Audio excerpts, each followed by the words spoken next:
Good afternoon and welcome to Beyond the Numbers with McKissock Appraisal. We are here today talking with Kevin Hecht on real estate and the economy. Kevin Hecht is a certified real estate appraiser in Missouri. He began his appraisal career in 1987, appraising different types of residential properties. He's worked as an independent fee appraiser as well as a staff appraiser, district manager, and regional manager for Bank of America and CoreLogic. He earned his bachelor's degree in economics from the University of Missouri-Columbia, his MBA from Fontbonne University, and a master's in economics from the University of Detroit-Mercy. He's also an AQB certified USPAP instructor and an IDEX certified distance education instructor.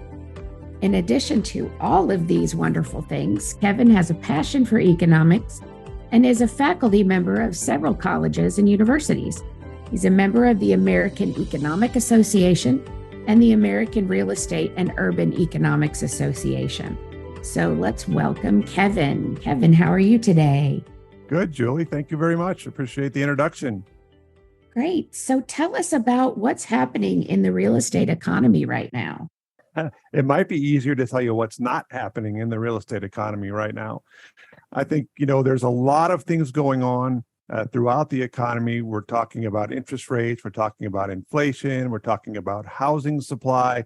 All these things are acting on forces that we haven't seen in quite some time. And so it presents a challenge to appraisers to figure out exactly how they're going to move forward and how to address those challenges. Right. There's a lot of appraisers in the profession right now that have never dealt with a declining economy. So how are we going to look at those things? Well, the first thing I think that appraisers need to be aware of is whether they realize it or not, they're all microeconomists. Every time you do an appraisal assignment, you're looking at the microeconomy in the subject market where you're appraising. So we always tend to focus on the property, but we have to look at the larger picture. We have to look at what's going on in the market, what's going on with jobs, what's going on, again, with interest rates. How do those things affect demand for real estate or supply in some cases? And as we see today, up until just recently, we had a massive undersupply. There was a huge demand, but supply wasn't keeping up with that demand. Now we're starting to see things shift just a little bit. We're getting back closer, at least, to what we would typically see.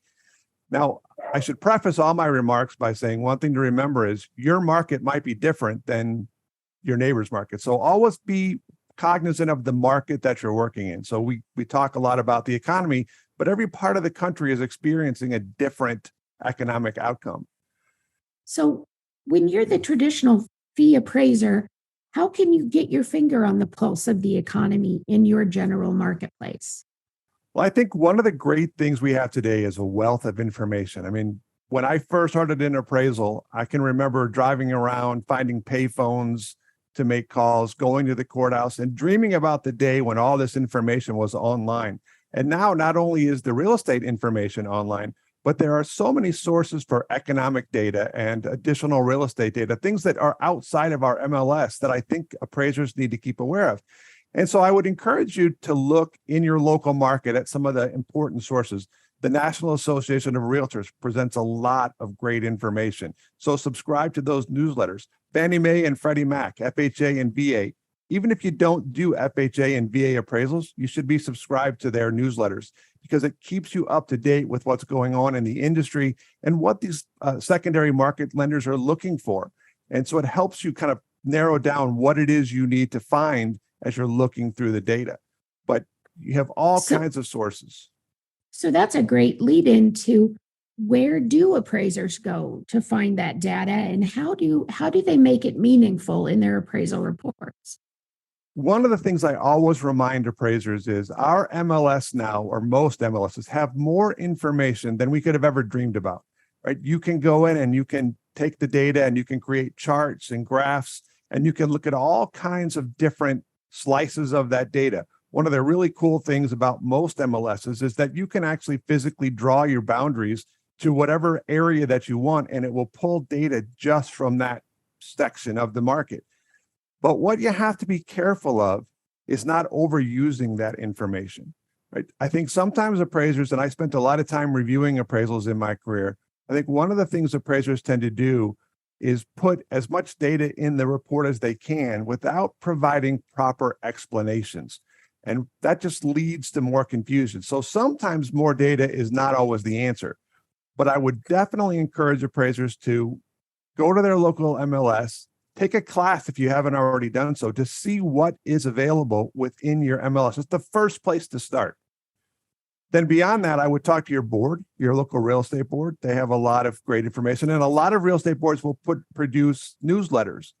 Here in St. Louis, where I am, the St. Louis Board of Realtors produces a newsletter that shows what's going on in the general market. And again, you have to be specific to where you're appraising, but it's a great place to start. Right. And having also been a review appraiser, I echo your sentiment that more is not always better. I've seen some appraisals that had pages and pages and pages of data, but it wasn't really truly relevant to the subject property. So definitely considering your market itself, not just throwing more data, more numbers into your appraisal report. Definitely see the benefit of that. Yeah. So we've heard lots of things in the news right now about mortgage rates changing. How is that going to affect the short term and then the long term outlook for our local real estate appraisers? Well, economics is called the dismal science. And I hate to be dismal in my outlook, but I think that we're going to continue to see rates increase over the near term. And that's had a big impact. Already we're seeing a decline in demand. We're seeing the mortgage applications go down as a result of the increase.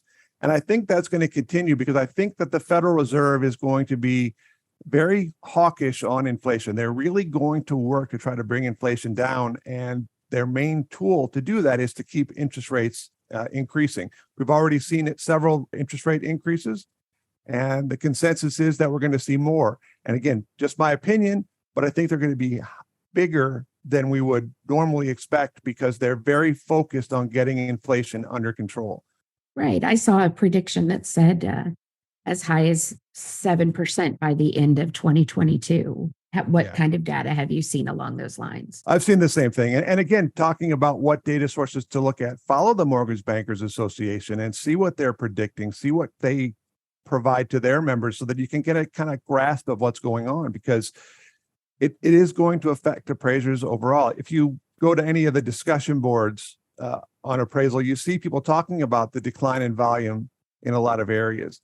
And so it's important to be aware of that so that you can prepare and either find other sources of appraisals or look at other ways to use your appraisal knowledge to generate revenue. So when appraisers are trying to depict the current market in their appraisal reports, have we turned that corner from supply being short supply to oversupply to right in the middle? Where do you think we stand right now? Well, I think it depends on the market. I would say I don't know that any markets are in an oversupply situation yet, but I think most markets or many markets are moving back toward that imbalance situation. Now, there are some markets in some areas where you're still seeing a great undersupply. But in general, and again, this is why it's so important to be specific in your research. In general, I think we're moving closer to the imbalance situation. Okay, great. That's something appraisers need to keep in mind, is that just because there are those boxes on the first page of that appraisal report, you can't just stay stagnant with what you're reporting in your appraisal. You do need to be continuously monitoring and understanding your marketplace, talking to your local realtors, those that are involved in our real estate transactions locally. They're great sources of data as well. So you bring up a couple of really important points, Julie. I think one is you can't rely on what you did. So you did an appraisal in a subdivision last month. You cannot rely on that data this month. You're going to have to rerun that information. Make sure you're staying on top of the data. And two, I think one of the things that appraisers have gotten away from is that relationship with realtors, right? Appraisers are afraid to talk to realtors. And I think we really need to rebuild those relationships and use those realtors as data sources, or at least to help us understand what's going on in the various markets. I agree completely. I think we've gotten away from our relationship building as appraisers because we're so afraid of any appearance of impropriety or the appearance of some sort of influence. And I think we lose that in the transactional situations of our appraisal process. We get an email, we get a lockbox code. We don't ever actually speak to that human being. And those are the best resources that we have out there. So I would encourage appraisers to continue to build those relationships and have those consultations. You can do that in a professional manner without being influenced by someone involved in a specific transaction. I think appraisers need to focus on that much more. 100% agree. Okay, Kevin. So, say an appraiser is taking on an appraisal assignment right now, and it's in a market which they have done work in the past, but they haven't done anything, say, within the last 2 or 3 months. What are some key indicators they should be looking at when they're performing their market analysis? Well, I know that a lot of appraisers don't like the 1004 MC, and I understand from a form perspective how that's probably not the best use, but the information in that form is invaluable. And that's where I would start. What is the supply? What's the days on market? How many listings are there? Are you seeing price declines or price increases? Are you seeing multiple offer situations? One of the things we're hearing is that we're not seeing as many multiple offer situations as we were 3 months ago, say. So you want to make sure that you're looking at what's going on in that market. And again, goes back to what we said earlier. You can't rely on something you did a month ago. Really, in a lot of markets, even 2 weeks ago, right? You have to monitor the data. You have to stay on top. And so looking at the supply in that market, looking at how many active listings there are, how fast do they go under contract? Again, do we have multiple offer situations? Are we starting to see price decreases? I know in my market, we're starting to see some price decreases happen after properties have been on the market for 30 days. So you have to look at that. And for me, that's the place to start. That's where you're going to build the rest of your appraisal from. Right. And in my market, I'm in the Kansas City area. I've had discussions with realtors and they've said we may have 5 offers after being exposed to the market for 3 or 4 days, where before we had 25 offers. We may just have 5 now, but those 5 are typically pretty good quality. So it's maybe not the sense of desperation for buyers finding a property. Maybe that's slowing down a bit. How do you feel about that? Yeah, I think so. I think with the interest rates increasing, it's caused people to kind of take a step back and kind of reconsider where they're at in their home search and what they can afford. I mean, we know historically that when interest rates go up, housing affordability goes down. And we're already in a situation where housing affordability is kind of out of whack from historical standards. So those interest rates are only going to make that worse in the short term until we get that reset. And I think I taught a class a few weeks ago and had a student, as we were talking about market value, he said, are today's buyers really acting in their own best interest when you are offering to pay, 40, 50, even as much as $100,000 over list price? Are you really acting in your own best interest? We talk in economics a lot about rationality as one of the assumptions that we use, that people are acting rationally. And there's been a lot of discussion about whether home buyers or even home sellers in this market are acting rationally.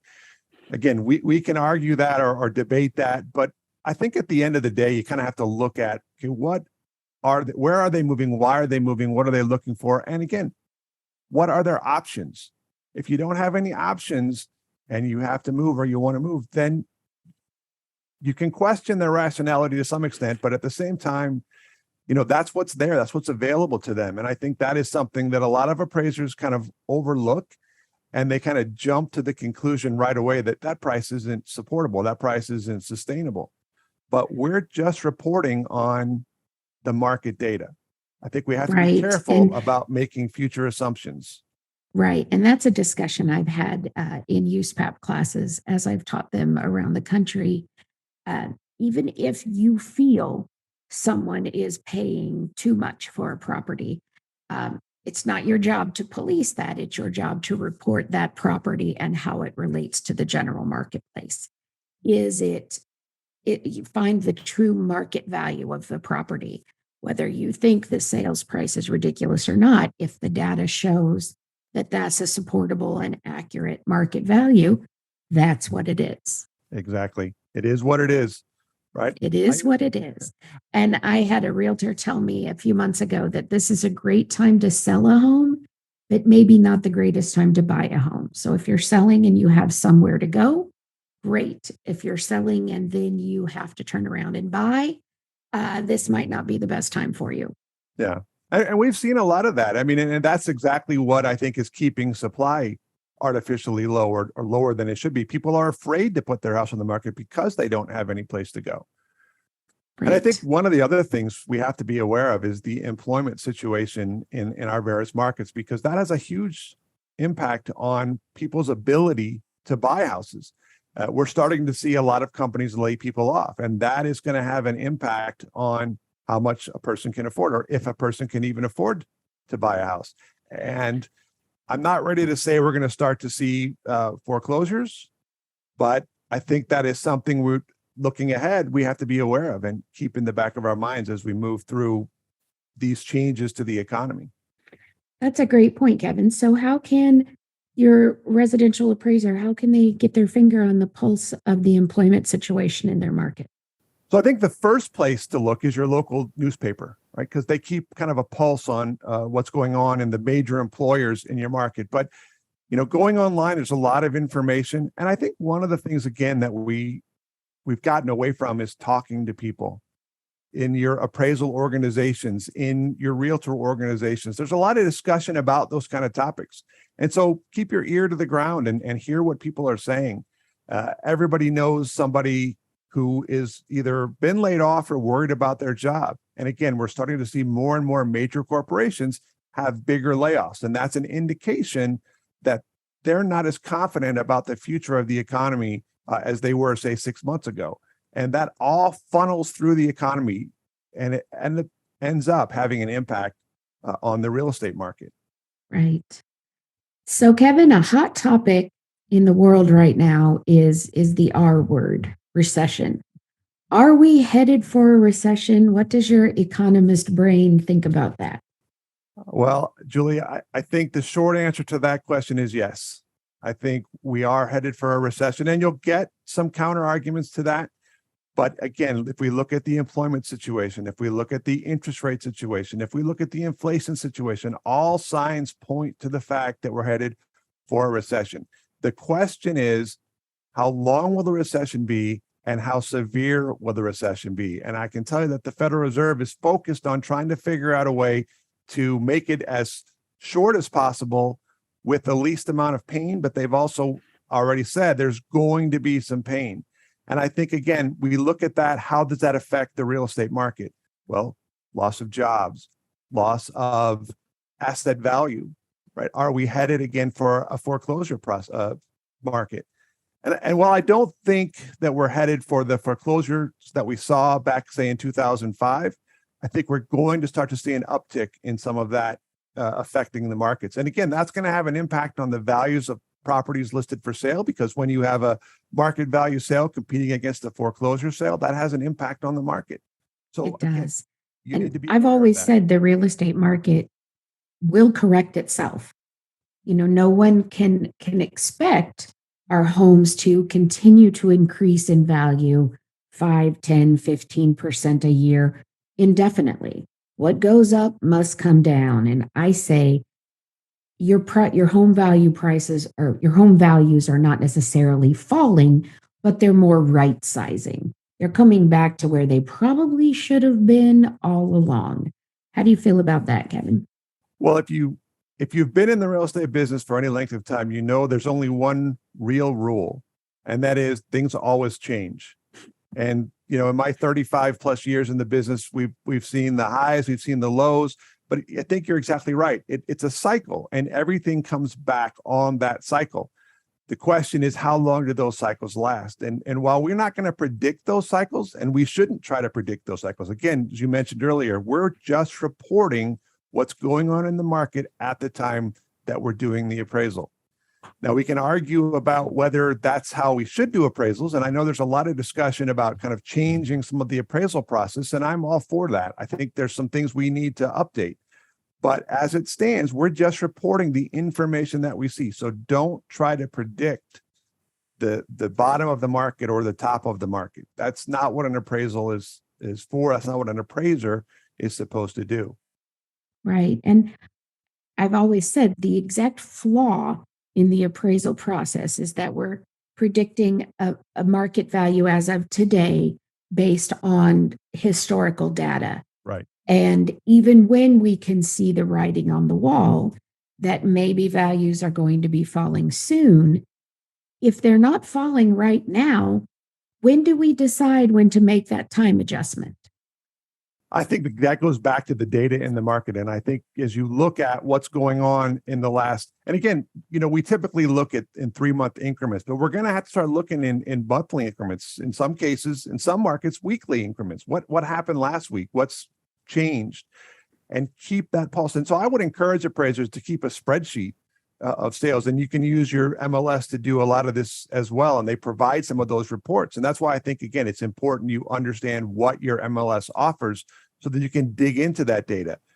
But we can't just sit down at our computer, define our market area, run our comps, and throw them in the report, right? We have to be looking at that bigger picture, what's going on, what's been happening, and how is that changing what's going on in the market. I wish there was a magic formula that said that if you have 5 sales that had price decreases in the last 3 months, we call that a declining market, whatever the metric is. But we don't have one thing that we can point to that says we are now in a declining market. It's a gradual process. And appraisers have to be aware of how their market is reacting to all these changes in the economy. Right. And appraisers tend to be so afraid to mark those boxes either that say oversupply or say declining. And your secondary market lenders will still accept loans on appraisals when the appraiser has marked those dreaded boxes.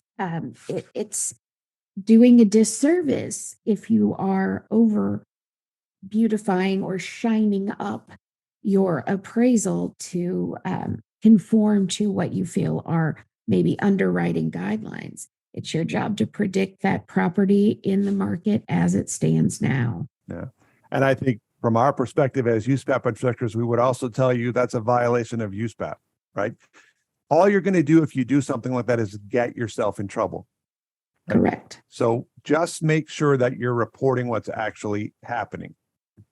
Right. I encourage appraisers in my classes to view themselves in a risk management kind of thought process, that it's your job to present both the risks and the rewards related to a property and how it fits in its general marketplace. And the good, the bad, and the ugly are what the lender wants to know. They want to know all about it. That's a great point. And I think something that a lot of appraisers don't think about, right? We're so used to just providing a number, but and we have all heard this, right? We're the eyes, the ears, the nose of the underwriter at that property. And so when we're doing an appraisal, we're not just providing a number, we're helping the lender determine their risk. And Right. so, that's why it's so important that we're accurate. And I would say that, you said that lenders will accept even if you check oversupply or declining, but I would also go so far as to say, it doesn't matter what the lender would accept. You have to do what the data is telling you, because all you're going to do if you don't, again, is get yourself in trouble with your state board, with the lender. Everybody thinks that lenders always want to make the deal, but in my experience, and I've worked for, again, Bank of America for a long time, that's not always the case. They want to know what it is, the risk is associated with that loan. And obviously Correct. the property is the biggest part of that. So don't be afraid to check the right box, the correct box for your market. Right. And, keep in mind that the person reviewing or reading your report, that user may have never set foot in your state, may very well not know your marketplace. So it's your job as the appraiser to present the property and how it relates to the market. That's crucial. Yeah, that's another good point. And there's always some animosity, I think, between an appraiser and a review appraiser who hasn't been in the market, and there really shouldn't be, because I've always told people the reviewer's there to try to keep you out of trouble, right? They're not trying to pick on your report. They're just trying to make sure the I's are dotted, the T's are crossed, and you should look at that as a thing that will help you stay out of trouble. And so I don't know when all this started with people getting upset with reviewers for asking questions, but that's their role and that's part of the process. So I would always encourage people to work with your reviewers. I know there are people who don't like the AMC model, but it is what it is. So we deal with it. We work within the structure that we have to make the best of it. And those reviewers are a big part of that process. Right. And I usually encourage appraisers to, while I understand revision requests are time consuming, they can be frustrating, but also they can be an area that you can grow from. If you take that information and you are using it to examine your appraisal process and say, if the reader of my report had this question, maybe I'm not stating whatever it may be. Maybe I'm not stating it clearly enough. Maybe there's more information I could add that would make my conclusions more clear to the reader. And I think that's where we get, it gets to be very adversarial between reviewer, underwriter, and appraiser. And I don't think that's in the benefit of the appraiser. Uh, you need to take that criticism, hear and see it for what it is, and grow your appraisal process. That's a great point. And I think one of the things that appraisers do is get set in their ways, right? I saw an appraisal once with a discussion of the adjustments, and the rationale for the adjustments was, and this was written in the appraisal report, my 35 years of experience. That's not going to cut it in today's world, because remember, these are going to federal regulators and going to investors who are astute at understanding the financial implications of these transactions. So they need the data to support that number. And you're right, it's become kind of an adversarial relationship in a lot of situations, and it really shouldn't be. And I completely agree with your statement about, revising your appraisal practice or improving it. We should always be trying to improve our appraisal practice. And there's a lot of great ways to do that. And one of the things I think, especially today with the online classes that are available, take additional classes. Don't just take your 28 hours or your 30 hours or whatever your state requires because you have to. Take it to learn something new and interact with other appraisers. When we teach online, I think one of the really cool things is now we have appraisers from all over the country. So you get people talking about things that happen in their market that you may never experience, but now you have something else you can rely on to kind of think through and solve your own problem. Whereas when we're in person, we're usually dealing with a lot of people from the same market who have the same problems, which is great. We always want to hear how they handle them, but getting that broader perspective, I think, can only improve the appraisal industry. Right. And some of the courses I teach from McKissock, specifically the ANSI course, as appraisers were getting acclimated to the ANSI changes. I did. I had students in class from California to Maine to Florida to Alaska. And it was very beneficial in that live stream setting where we were speaking to each other. We were interacting as a group from as far away as we could be in the United States to hear the different perspective in different markets as we were frustrated with basements. And a gentleman from Arizona said, come appraise in Arizona. We don't have to worry about basements. So it was very enlightening to see just that sharing of data and information. And I'll take what you said about appraisers need to take extra classes to stay up on topics. There's also other things that are offered. McKissock, for example, offers Pro Series webinars where you can get fantastic data. We've had Fannie Mae panels. We've had several different types of speakers that just give you more information. And I think appraisers need to continue to grow and look at those options and not just stay stagnant in their mindset, especially right now, while they may have some work slowdown going on. Now's the time to jump on an online forum or take an extra course and really network with your peers. That's an excellent point. And I think the other thing to remember is that most of those webinars, or a lot of the webinars that, Fannie Mae offers, Freddie Mac, are free. So it's not like you even have to pay for them. And Correct. So keep up to date. And I've said this recently, and I'll repeat it for a while. I don't think we've ever been at a point of change like we are in the appraisal industry right now. There are so many, and I'm not talking about adjustments in the economy. I'm talking about the industry itself. We are at a point where there are a lot of changes coming. ANSI was just one of the first ones. We're going to see new forms come out. So you need to be aware of all this. You need to be on top of this and stay abreast of what's going on. And as a USPAP instructor, I'll get on my soapbox here for just a second. They're in the process of revising USPAP. If you haven't read the draft, go out, read the draft, provide your comments. Because if you don't comment as an appraiser, then someone else, as a lender or a user of the appraisals, is going to be the one commenting, and that's what they're going to look at. So it's incumbent upon us as appraisers to have a more of a say in our industry. And the first place to start, in my mind, is by providing feedback to the foundation on USPAP.